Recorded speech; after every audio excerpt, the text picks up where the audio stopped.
هغه چې ټول عمر یو ځای وي اوسېدلي کور کې څنګه به جدا شي د یوې ابۍ راوړي کور کې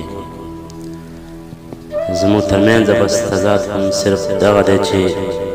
زموږ ترمنځ بس تضاد هم صرف دغه دی چې تاسو د ښار په کور کې اوسئ موږ د کلي کور کې څه نوې نه ده چې باران دی او کوټه مو څاڅي څه نوې نه ده چې باران دی او کوټه مو څاڅي پښتانه ټول عمر اوسېږي نړېدلي کور کې موږ په هر حال کې د پښتون وطن آباد ساتلی موږ په هر حال کې د پښتون وطن آباد ساتلی لږه مو ګټلی کور کې ډېر څه مو بایللي کور کې زه خبر نه یم چې ستا به عمر څنګه تېرېږي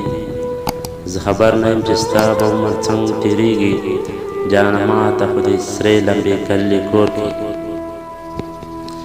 اتلتا خو پرېښور پرېښود کابل ته لاړې اتلتا خو پېښور پرېښود کابل ته لاړې خو ما د ځان سره پټ عمر لا جړلې کور کې